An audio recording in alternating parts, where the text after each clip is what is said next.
I sit cross-legged on the hardwood floor of my parents' Portland living room, surrounded by torn wrapping paper and the artificial pine scent of Christmas morning. My sister Chelsea twirls her manicured fingers around a set of shiny BMW keys, the metal catching the twinkling lights from the tree as she pirouettes like a teenager instead of a 32-year-old woman. "I can't believe it," she squeals, bouncing on her toes. "My own Beamer." Dad beams at her with unfiltered pride, Mom clasping her hands beneath her chin like she's witnessing a miracle. The car sits in the driveway, a glossy white testament to parental devotion, complete with an enormous red bow that probably cost more than what they spent on my entire Christmas. Meanwhile, I stare at the object in my lap, a plastic piggy bank, shaped like a cartoon character from a children's show I outgrew 25 years ago. The price tag they forgot to remove reads $1.99. "Open it," Mom urges, gesturing toward the small rubber stopper on the bottom. My fingers feel numb as I comply. 2 crisp $1 bills flutter out. "It's the start of your future home fund, honey," Dad announces with a dismissive wave. "You're always so responsible with money, not like some people." He winks at Chelsea, who pretends to look offended. The silence stretches like taffy between us until Mom fills it. Chelsea needs reliable transportation for her new graphic design clients. Those artsy types expect a certain image, you know. Chelsea drops onto the couch beside me, her expensive perfume clouding my senses. "Don't worry, sis. I'll drive you around whenever you need." She pats my knee with patronizing gentleness. "Your little Toyota must be on its last legs by now. The Toyota that carried me through 7 hours of mountain passes yesterday. The Toyota I paid off myself 3 years ago. The Toyota that's more reliable than any relationship in this room. I can't breathe." 34 years of moments just like this one crystallize in my mind with perfect clarity. This isn't an anomaly, it's the pattern of my entire life. Just this morning, I had carefully wrapped their gifts, a leather briefcase for Dad, that cost 2 weeks' salary, the silver bracelet Mom had admired in a Seattle boutique window, the professional camera lens Chelsea had casually mentioned wanting, all purchased by setting aside a little from each paycheck for months. I'd rehearsed my announcement during the entire drive down from Seattle. Senior structural engineer. The promotion I'd earned through nights and weekends of extra work, designing buildings that would stand for generations. I'd imagined their faces lighting up with pride, finally seeing me as something more than Chelsea's responsible older sister. Maybe this Christmas will finally be different, I'd whispered to myself at each rest stop, at each gas station, at each mile marker. My hands tremble as I place the piggy bank on the coffee table. The plastic makes a hollow sound against the glass. "Excuse me," I manage, my voice sounding like it belongs to someone else. "Bathroom." I don't run up the familiar stairs, past the wall of family photos where Chelsea's face dominates every frame. The bathroom door closes behind me with a soft click before I twist the lock. My reflection stares back at me, eyes too dry, face too composed. I press my palms against the cold marble counter, waiting for tears that won't come. The pressure builds in my chest instead, like concrete hardening around my lungs. People talk about heartbreak like it's abstract. It's not. I feel each chamber of my heart contracting painfully, blood struggling to push through narrowing vessels. My sternum aches like someone has pressed a knee against it. This is what dying feels like, I think. Not dramatic, just diminishing. The night stretches endlessly as I lie awake in my childhood bedroom, listening to Chelsea's laughter from downstairs as she and my parents plan her first road trip in the new car. At 2:17 a.m., I finally sit up. I pack quickly, taking only what matters: the faded, stuffed bear my grandmother gave me, the photo album from college, the small wooden box containing my first professional blueprint. The expensive gifts I've given them over the years stay where they are. They were never about gratitude anyway. The house is silent as I carry my suitcase down the stairs. My house key lies cold in my palm for a moment, before I place it on the kitchen counter beside the coffee maker that will brew in 3 hours. They have made their choice. Now I'm making mine. Streetlights blur into watery halos as I navigate empty highways. The dashboard clock reads 3:42 a.m., Christmas morning. My windshield wipers battle against thickening snow while Bing Crosby croons about white Christmases from the radio. I twist the volume knob until his voice fades to silence. "Have yourself a merry little Christmas," I whisper to the empty passenger seat, my voice breaking on "merry." The irony burns like acid. Through Portland's southern outskirts, my Toyota's heater struggles against the December chill. 7 years old with 200,000 miles, this car carried me through college, first jobs, promotions. It never complained about mountain passes or tight parking spots. Unlike the gleaming BMW sitting in my parents' driveway with its ridiculous red bow, my car earned its place in my life. Around 6, my phone buzzes against the center console. I glance down to see Mom's face lighting up the screen. Not, "Are you safe?" Or, "Please come home." Just, "Did you remember to pay the electric bill for the cabin before you left Seattle?" The cabin they bought for weekend getaways that Chelsea uses for Instagram photo shoots. A semi-truck passes, spraying slush across my windshield. For 3 terrifying seconds, I drive blind until the wipers clear enough space to see. My hands shake against the steering wheel as memories flood faster than the wipers can clear them away. 5th birthday. Chelsea's princess party with professional decorations, pony rides, and a 3-tier castle cake, 30 neighborhood kids in party hats. My celebration the following year: grocery store sheet cake, 2 friends from kindergarten, party supplies from the dollar bin. Your sister needs the social stimulation. Dad explained when I asked why. You're more independent. Independent. Their code for, you don't need us. High school graduation. Valedictorian. My carefully crafted speech about persistence and dreams. Empty seats in the family section because Chelsea's junior varsity soccer team had an away game. We'll watch the recording, Mom promised. The VHS tape sat unwrapped on my dresser until I left for college. Your sister needs the encouragement, Mom said. You always succeed without our help. Without help. Their code for, you're on your own. College years flash before me as highway signs count down miles to the California border. Working 25 hours weekly at the campus bookstore and cafeteria.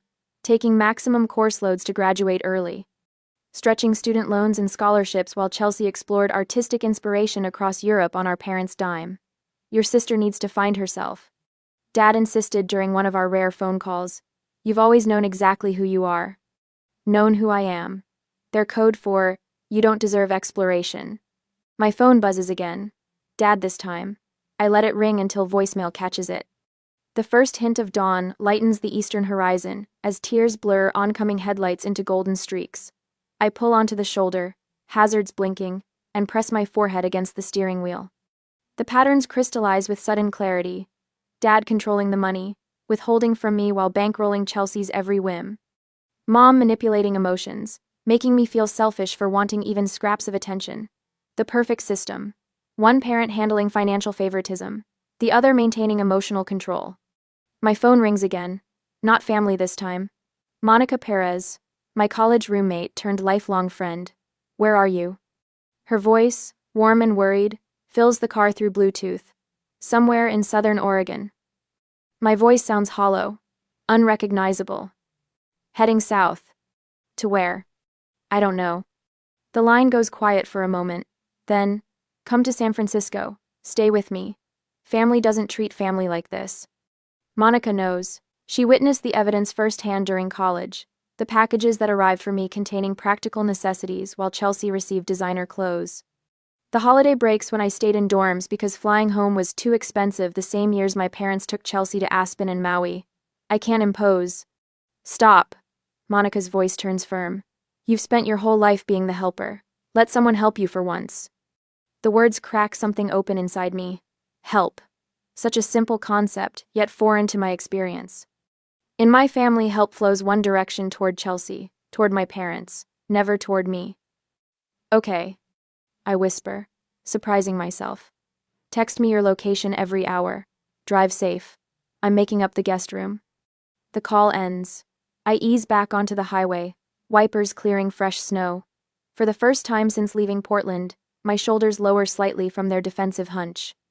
By 7:30 a.m., I cross the California state line. The Welcome to California sign gleams in early sunlight. My phone screen shows 17 missed calls, 32 text messages. With deliberate motions, I turn off notifications from Mom, Dad, and Chelsea. The silence feels weightier than any accusation. My stomach growls, reminding me I haven't eaten since yesterday's Christmas Eve dinner. A small roadside diner appears ahead, its neon open sign a beacon in the morning light. I pull into the nearly empty parking lot. Inside, the warmth envelops me like an embrace, coffee-scented air, and the sizzle of breakfast on a distant grill. An older waitress with silver-streaked hair approaches with a coffee pot. "Rough night?" she asks, filling a mug without waiting for my answer. Her name tag reads, Gloria. "Rough life," I mutter, then feel immediately embarrassed by the melodrama. Gloria doesn't flinch. "Honey, I've been serving coffee for 40 years. I know heartbreak when I see it. Family or boyfriend?" "Family." She nods, sliding a menu toward me. "Blood makes you related. Love and respect make you family." Her weathered hand rests briefly on mine. "The special's good today. Comes with extra bacon." I order the special and wrap my hands around the coffee mug. Gloria's words echo as I watch snowflakes dissolve against the window glass. Blood makes you related. Love and respect make you family. For 34 years, I've been related to the Collins family. Perhaps it's time to find out what being part of a real family feels like. 3 weeks later, I am with my friend in San Francisco. My phone vibrates against the nightstand for the 13th time this morning. Dad's number. Again. I count to 10 before silencing it, adding his call to the growing cemetery of voicemails I refuse to resurrect. The first week, their messages held confusion. The second, concern. Now, in week 3, they've evolved into something darker: manipulation wrapped in parental authority.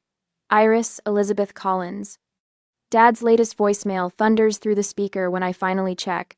"If you don't return this car immediately, I'll report it stolen. This childish behavior has gone on long enough." The Toyota. My Toyota. The one with my name on the title and 7 years of paid-off receipts. I crush the throw pillow against my stomach, swallowing the acid that rises in my throat. Mom's message follows. "The doctor says my blood pressure is dangerously high because of the stress you're causing. Is that what you want? For me to end up in the hospital because you're being selfish?" I delete them both without responding, though my finger hovers over the screen longer than I care to admit. My temporary sanctuary in Monica's spare bedroom feels both foreign and familiar. The walls are painted a soft terracotta that catches the morning light, warming the space in ways my Seattle apartment never did. On the dresser, my laptop displays an email I've rewritten 14 times. "Dear Mr. Sanderson." Dear Mr. Sanderson. I'm writing to formally request a transfer to the San Francisco office, effective immediately. My finger clicks send before I can reconsider. No family connections, no favors called in. Just my work record, my reputation, my worth as a structural engineer. 3 hours later, the approval arrives in my inbox, just like that, as if I've always been capable of creating my own path. "You got it?" Monica appears in the doorway, reading my expression. Her dark curls frame a face lined with genuine happiness for me. The concept still feels foreign, someone celebrating my accomplishments without making them about themselves. "I start Monday," I confirm. "Now I just need to find a place." "I start Monday." Monica grins. "Already called Andrea from book club. She manages apartments in Mission District. Rent control, safe building, 20-minute walk to your new office." "You didn't have to." "I wanted to." She cuts me off, dropping onto the bed beside me. "Friends help friends, no strings attached. Novel concept for you. I know." The words hit their mark. No strings, no obligations, no scorekeeping. The tears I've been holding back for 3 weeks threaten to break through. "I made you an appointment too," she adds, sliding a business card onto my laptop. "Dr. Levine, Tuesday at 4. The card reads, "Elaine Levine, PhD, Family Therapy." "I'm not crazy," I whisper. "No," Monica agrees. "But you've been carrying something heavy for a very long time. It might help to put it down somewhere safe." On Tuesday afternoon, the therapist's office smells like lemon furniture, polish, and old books. Dr. Levine wears reading glasses on a beaded chain and sensible shoes that make no sound on the carpet. She doesn't rush to fill silences, just waits while I struggle to form words that have never been spoken aloud. Favoritism? I finally say, the word hanging between us like a newly discovered planet. My entire life. "And how did that make you feel?" she asks. "Like I was worth exactly $2, I answer. Later that week, the apartment Andrea shows me is small, 650 square feet with a kitchenette barely wide enough for a refrigerator. But the windows face west, catching afternoon sunshine that spills across hardwood floors. It's mine by nightfall. I buy a futon, a lamp, and a small desk. Nothing more. The emptiness feels intentional rather than impoverished. Space to grow into. Monica drags me to a community center the following Saturday. Pottery class, she announces. You need something that isn't work or therapy. I protest until my hands sink into cool clay, feeling it yield and resist simultaneously. The instructor, a woman with silver hair and paint-spattered overalls, stands behind me. Don't force it, she murmurs. Listen to what it wants to become. My fingers tremble as they shape something from nothing. By class end, I've created a small, imperfect bowl with uneven edges. It's hideous and beautiful, and entirely mine. The first video call comes 4 weeks after Christmas. I answer on the third ring, steeling myself against the familiar surge of guilt their faces trigger. Where have you been? Dad demands immediately. His face fills the screen, red with indignation. Your mother has been worried sick. Behind him, Mom dabs at eyes that remain strategically dry. San Francisco, I answer calmly. I transferred offices. Without discussing it with us first? Mom interjects, pushing into frame. How could you be so inconsiderate? The old pull tugs at my chest, apologize, placate, make it right. But Dr. Levine's words echo. Your feelings are valid. Their reactions belong to them, not you. I needed space, I say instead. Space from what? Dad barks. From family? From responsibility? From growing up? From feeling invisible, I reply, surprised by the steadiness in my voice. From being valued less than Chelsea. From trying to earn love that should have been freely given. Mom's tears flow instantly, right on cue. How can you say such hurtful things? We've always loved you both the same. I'm not responsible for your feelings anymore, I tell her. The words feel like stones I've been carrying in my mouth for years, finally released. I'm responsible for mine. Dad slams his palm against the table. This conversation is over until you're ready to apologize. Then I guess we're done talking, I answer, and end the call. In days to come, the rumors reach me through LinkedIn messages and texts from former coworkers. According to family lore, I've had a mental breakdown. I'm living in squalor. I've joined a cult. Chelsea's Instagram shows her looking concerned in tastefully filtered photos, captioned with vague references to family heartbreak and praying for those struggling with mental health. My new coworkers know nothing of this narrative. They see only my work, the precision of my calculations, the innovation in my designs. When Chelsea shows up unannounced at the office reception 10 days later, Monica happens to be dropping off lunch. She's in a meeting. Monica informs her coolly, and she'll remain in meetings indefinitely for uninvited visitors. My therapy group meets Wednesday evenings in a church basement that smells of coffee and old hymnals. 8 strangers connected by similar wounds. Family doesn't get a pass just because they're family, says Raymond, a 60-year-old accountant who hasn't spoken to his brother in 20 years. Love without respect isn't love, it's possession. So, the words settle in my chest like truth. 6 months after Christmas, my apartment has transformed. Pottery lines the windowsills, each piece more refined than the last. A proper bed has replaced the futon. The promotion to senior project manager came with a raise that ended any lingering financial anxiety. On my bookshelf sits the plastic piggy bank. I've filled it with crisp $2 bills, one for each week of freedom. Not as punishment, but as a reminder. Sometimes the smallest betrayals reveal the largest truths. The first holiday season approaches with both dread and relief. No presents to buy that won't be appreciated. No performances to maintain. No diminishment to endure. Just me in a space I've created, becoming someone I'm finally learning to value. Worth far more than $2. A month later, the ivory envelope sits on my kitchen counter like a landmine. 3 days it's been there, untouched. Cousin Vanessa's wedding invitation. My name in swooping calligraphy, Iris Collins. No, +1. Just me. Expected to return to the fold unaccompanied. So, what are you thinking, Doctor? Winters asks, her office chair creaking as she leans forward. I trace the edge of the armrest, counting the brass tacks one by one. I'm going.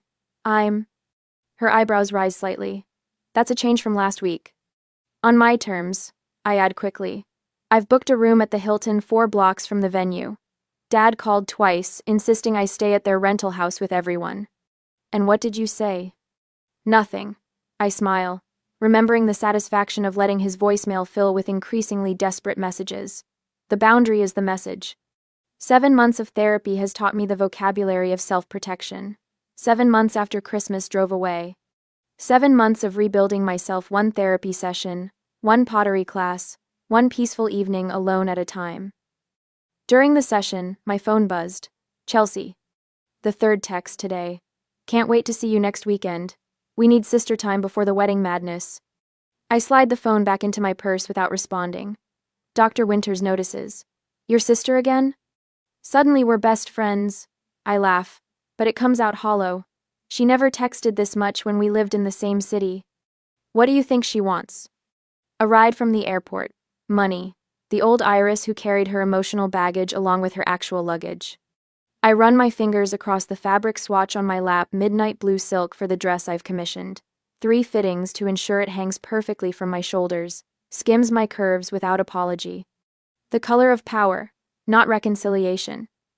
They've enlisted flying monkeys, I tell Dr. Winters. Uncle Pete called last night about how families need to stick together. Aunt Judith emailed about forgiveness being divine. Even Vanessa's fiancé sent a Facebook message. They're coordinating. And how does that make you feel? Before therapy, I would have said fine. Always fine. Instead, I trace the physical truth of my emotions.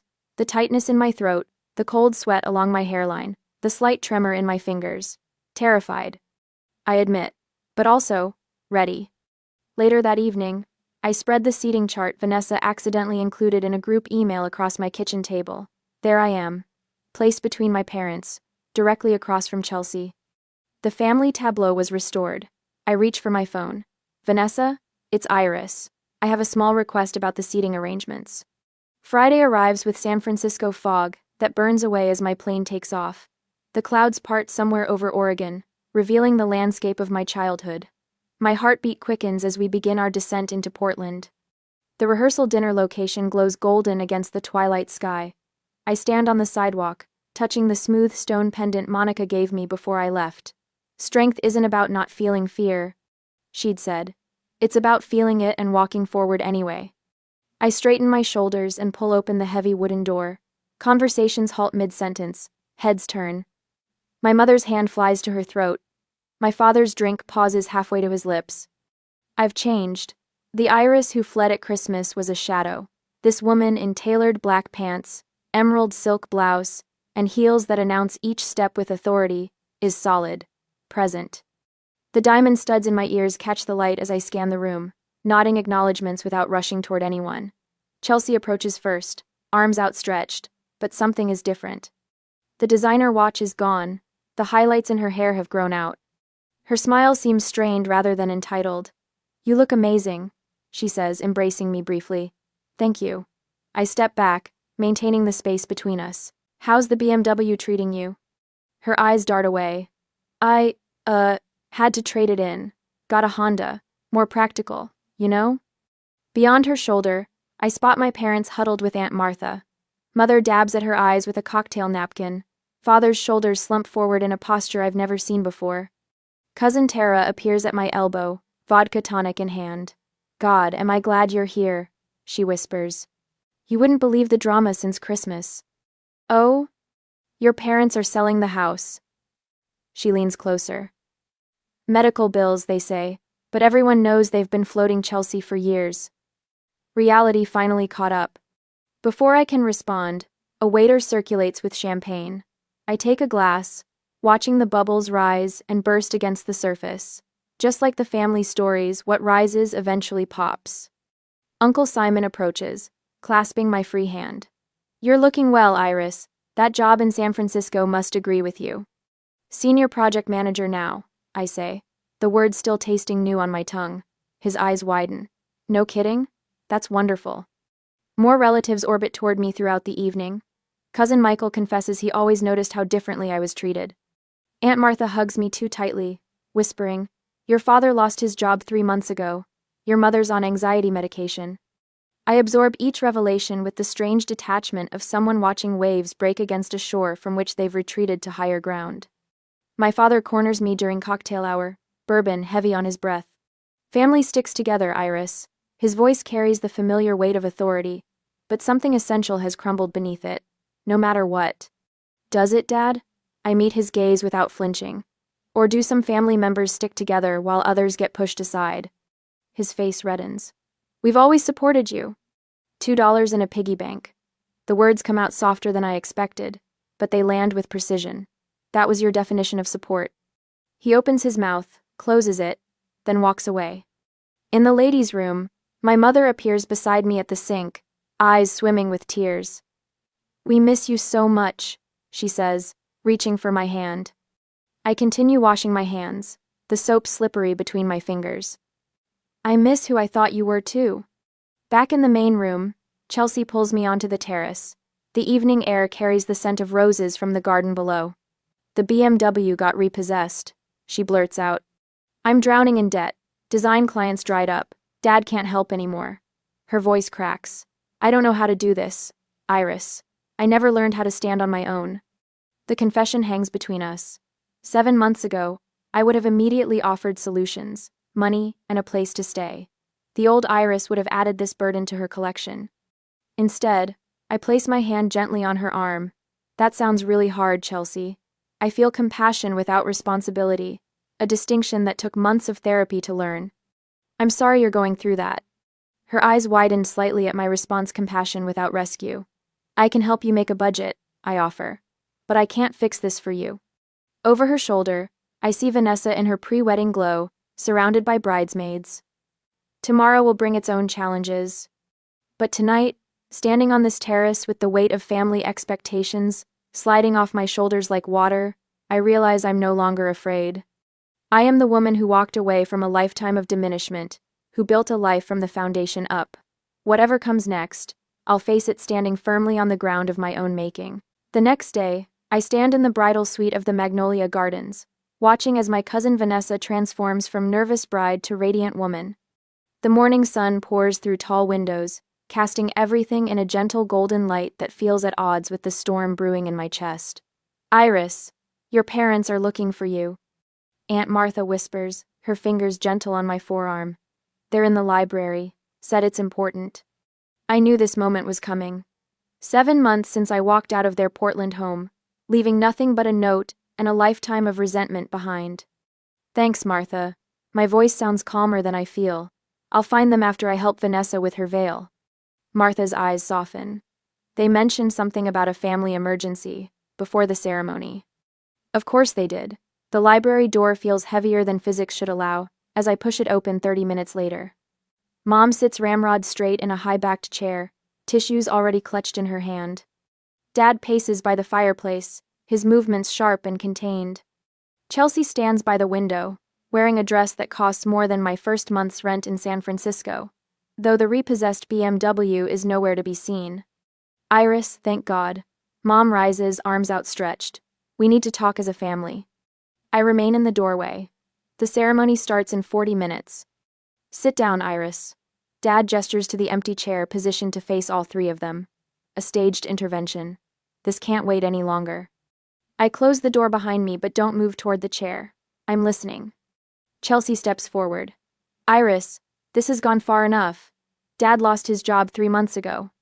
The company downsized. Dad interjects quickly. Budget cuts. Mom's been seeing a therapist for depression, Chelsea continues. This all started when you left at Christmas. Mom dabs at dry eyes. We're selling the house. The perfect trifecta. Financial crisis, health concerns, and guilt wrapped in one neat package. 7 months ago, I would have crumpled under the weight of their expectations, apologized for something that wasn't my fault, and offered to help. Today, I walk to the indicated chair, set my purse beside it, and sit with my spine straight. I'm sorry to hear about your job, Dad. And Mom, I'm glad you're getting help. Their faces register confusion at my calm response. Didn't you hear what we said? Chelsea's voice rises. They're selling the house because of you. No, they're selling the house because of choices they made long before I left. I remove a leather-bound photo album from my purse. I brought something to show you. Mom frowns. We don't have time for it. You called this meeting. I open the album across my lap. So we have time. The first page shows 2 birthday parties side by side. Chelsea's elaborate princess theme, with hired entertainers, and my party the same year with a grocery store cake at the kitchen table. Remember these? I flip through pages of Christmas mornings, graduations, and family vacations where the pattern of favoritism is unmistakable. I spent months compiling evidence of what I always felt but couldn't prove. Dad's face flushes. This is ridiculous. We always treated you girls equally. I pull out a folder of bank statements. My student loans, $67,000 that I'm still paying. Chelsea's education, fully funded, including her year in Europe for art inspiration. Chelsea shifts uncomfortably. That's not fair. You chose engineering. That was your decision. It was my passion, I corrected her. Just like art was yours. The difference is, my passion wasn't considered worth investing in. Mom rises, hands trembling. We didn't have the money when you went to college. Things were different by the time Chelsea. I learned everything about your financial records years ago, Mom. I cut her off. Dad's promotion came when I was 16. The inheritance from Grandma arrived before my freshman year. You had the money. You chose not to spend it on me. The room grows uncomfortably quiet as I lay out birthday cards spanning 30 years. The messages to Chelsea overflow with effusive love.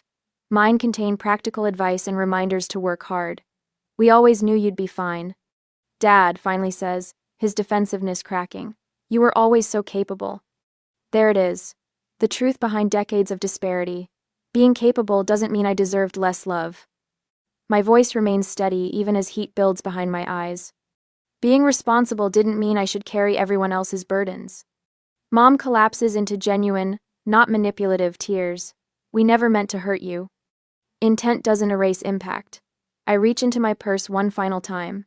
The plastic piggy bank makes a hollow sound as I place it on the coffee table between us. Dad stares at it. What is this nonsense? I remove the rubber stopper.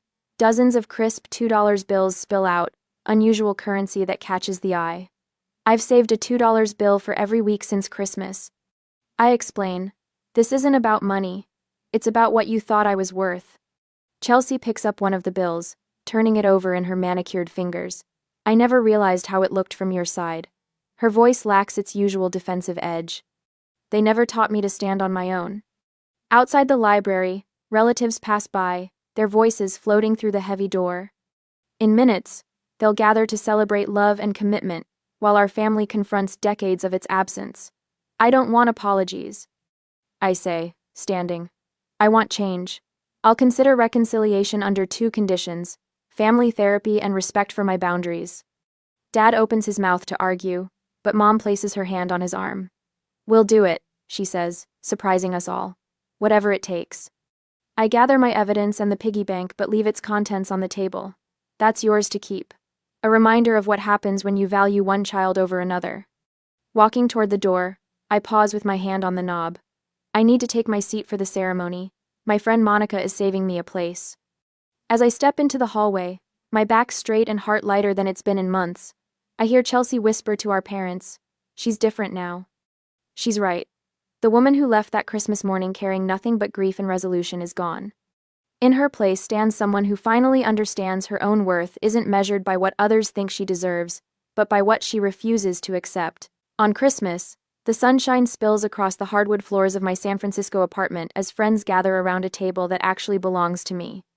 The scent of rosemary and sage from the roasting turkey mingles with laughter, real laughter, not the strained kind that used to echo through my parents' house. To Iris, Monica raises her glass, her dark curls catching the light from the window. Who builds bridges better than anyone I know, both at work and in life? My cheeks warm at the toast. 1 year ago today, I placed a house key on a counter and drove away from everything familiar. Now I stand in an apartment filled with people who choose to be here, surrounded by pottery pieces I created with my own hands. And to Senior Project Manager Collins, adds Elliot, his fingers brushing mine under the table. His touch still sends electricity through me, not the lightning strike of infatuation, but the steady current of something building toward permanence. Whose team finished the Richardson Tower project 2 weeks ahead of schedule? Elliot understands deadlines and structural integrity, an environmental engineer who values sustainability in buildings and relationships alike. When he first asked me to coffee 6 months ago, I almost declined. Old habits of self-sacrifice die hard.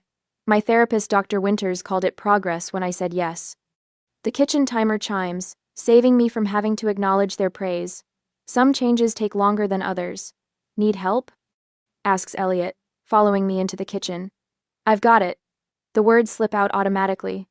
Then I catch myself, remembering Dr. Winter's gentle challenge. Accepting help doesn't diminish your strength. Actually, could you carve the turkey? I never learned how. My phone vibrates with a video call from Chelsea. Monthly calls a boundary we established after the wedding confrontation. I answer while Elliot handles the carving. "Merry Christmas," Chelsea says, her face filling the screen. Her apartment visible behind her looks smaller than mine. No designer furniture, no luxury car parked outside. Working 2 jobs has given her a new perspective on money, along with the shadows under her eyes. "You look happy," she says, voice softer than it used to be. "Your place looks beautiful." It feels like home. I angle the camera to show my pottery studio in the spare bedroom, once formless clay now shaped into bowls and vases that line the shelves. "How are Mom and Dad?" "Dad's 90 days sober today. He wanted me to tell you." She adjusts the camera to reveal our father sitting in a modest apartment living room, looking smaller somehow. "The AA meetings are helping. He's different when he's not drinking." I nod, not ready to fully process that revelation. "And Mom?" "Still volunteering at the community center. She wanted to come to the call but had an emergency food drive." Chelsea pauses. "They ask about you. Not in the old way, though." We talked for a few more minutes before saying goodbye. The wall clock shows it's time for dinner. Around my table, conversation flows between Monica, Elliot, and friends from my engineering firm and pottery class. No one mentions the piggy bank displayed on my mantle, now filled with dollar bills representing lessons rather than resentment. After dessert, Chelsea texts a photo of a handmade clay ornament, clearly her first attempt at pottery. "Not pretty, but made with love. Mailing it tomorrow." Then another message arrives from my mother. "Found this in the attic while downsizing. It always belonged to you." The attachment shows my childhood dollhouse, the one thing I truly loved growing up. The deed transfer paperwork sits below it, officially making it mine. Later, when everyone has gone and Elliot helps with the last dishes, I step onto my balcony. San Francisco Bay stretches before me, lights from the bridges reflecting on dark water. Buildings I helped design stand in silhouette against the night sky. "Worth isn't something you earn through usefulness," I whisper to the city lights. "It's something you claim by knowing what you will and won't accept." Elliot joins me, wrapping a blanket around my shoulders against the December chill. "Deep thoughts?" "Just grateful," I answered, leaning into his warmth. "Sometimes the greatest gift is realizing what you won't accept anymore." The piggy bank sits visible through the window, no longer a symbol of what I lacked but what I found the courage to value myself first.